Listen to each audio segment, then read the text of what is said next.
अब हम लोग देखते हैं स्थिति एवं विस्थापन सदिश।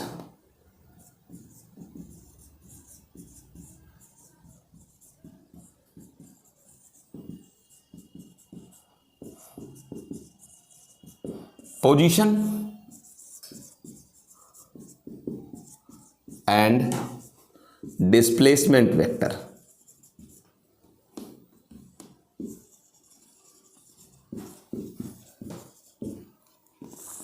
सर ये क्या चीज है? Position and displacement vector. समझिए क्या चीज है ये। देखिए, मान लीजिए ये बोर्ड कोई प्लेन है। ये बोर्ड कोई प्लेन है और इस प्लेन पर हमें किसी पार्टिकल का पोजीशन शो करना है कि वो कहां पर है, इस चीज को शो करना है। ठीक है, तो हम एक काम करते हैं, आप एक पहले कार्टेशियन प्लेन ले लें, एक्स एक्सिस और ये वाई एक्सिस। इसको ओरिजिन पॉइंट ले लें। ठीक, कोई भी एक पॉइंट है उसको आप ओरिजिन पॉइंट ले लें, मूल बिंदु मान लें ओ। अब कोई अदर पॉइंट है पी, हमें इसी का पोजीशन शो करना है या पोजीशन वेक्टर शो करना है। स्थिति सदिश, पोजीशन वेक्टर।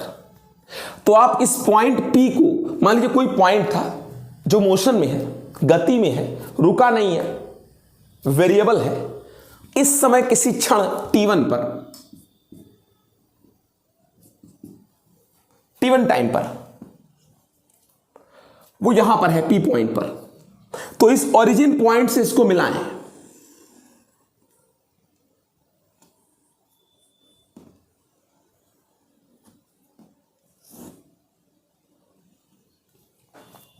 ये जो O से लेकर P है, ये जो डिस्टेंस है, अगर इसी को मैं लिखूं OP वेक्टर, तो ये असल में पोजीशन वेक्टर है।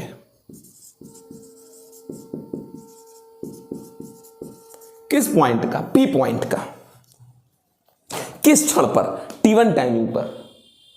और ये जो डिस्टेंस है, अगर ये डिस्टेंस r1 है तो इस OP वेक्टर को मैं r1 वेक्टर लिख सकता हूं। ये पोजीशन वेक्टर है किस पॉइंट का? P पॉइंट का। समझ सके बेटा इस चीज को? यहां से यहां तक जो लाइन मिलाएंगे। अब मान लीजिए टाइम चेंज हुआ, अब इसको आप ऐसे r1 से भी दिखा सकते हैं। ठीक है ना? वेक्टर लगाने का मतलब ये डायरेक्शन शो कर रहा है, O से किसकी ओर? P की ओर। मान लीजिए किसी अगले क्षण पर वो पॉइंट यहां पहुंच गया, किसी अगले टाइम पर, t2 टाइमिंग पर Q पर पहुंच गया, t2 टाइमिंग पर Q पर पहुंच गया। तो अगर आप इसी Q को फिर से O से मिला दें, और अगर ये डिस्टेंस r2 है, तो जो O से Q है बेटा,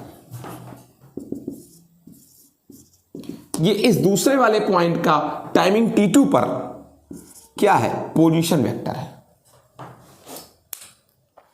मतलब बस ओरिजिन पॉइंट से इनको मिला दिया, ओरिजिन पॉइंट से इनको मिला दिया। ये जो डिस्टेंस है इसी के ऊपर वेक्टर लगा दीजिए, ऐसे एक एरो लगा दीजिए। ये पोजीशन वेक्टर को शो करेगा, Q पॉइंट के पोजीशन वेक्टर को।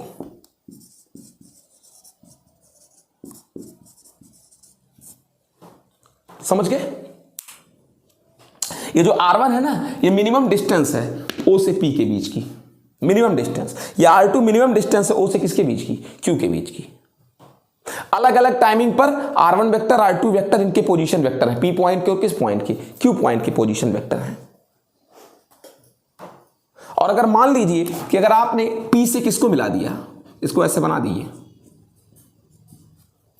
अगर आपने P से Q को मिला दिया, तो ये जो PQ वेक्टर है, ये टाइमिंग, ठीक है, T2 इसको लिख दो R2। ये जो PQ वेक्टर है, टाइमिंग T1 से क्या बीत गया है? T2 हो गया ना। ये जो PQ वेक्टर है, ये T2 माइनस T1 टाइमिंग में, T2 माइनस कितने टाइमिंग में? T1 टाइमिंग में, इस PQ वेक्टर को डिस्प्लेसमेंट वेक्टर कहते हैं।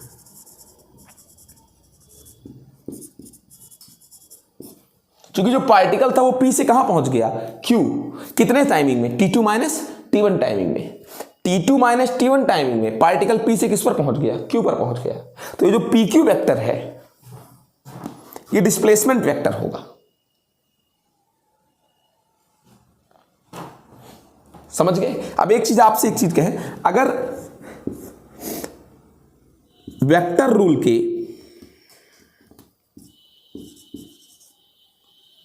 ट्रायंगल को फॉलो करें, ट्रायंगल रूल को, वेक्टर के ट्रायंगल रूल को अगर फॉलो करें तो क्या है, जरा देखो। O से P तक गए, ये P यही है, ये P था। O से P तक गए,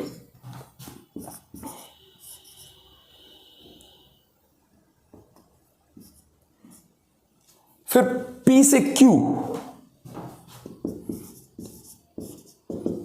O to P, P to Q।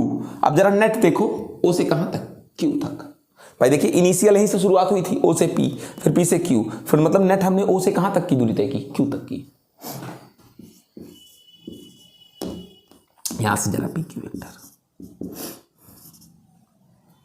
OQ vector minus OP vector, PQ vector, OQ R2 vector और OP R1 वेक्टर। हो गया ना। यानी किसी पार्टिकल, देख लीजिए R2 माइनस क्या हो गया, R1 वेक्टर। यानी कोई पार्टिकल है, उसका टाइमिंग T2 माइनस T1 में यहां से यहां तक का समय कितना होगा। किसी पार्टिकल का T2 माइनस T1 टाइमिंग में जो डिस्प्लेसमेंट वेक्टर है PQ वेक्टर, फाइनल और इनिशियल पॉइंट्स के पोजीशन वेक्टर्स के सबट्रैक्ट के इक्वल है। किसी कण का किसी समयांतराल में विस्थापन सदिश उस कण के अंतिम एवं प्रारंभिक स्थितियों के स्थित सदिशों के अंतर के क्या होता है, बराबर होता है। यही हमारा विस्थापन सदिश है। यह विस्थापन सदिश है PQ वेक्टर।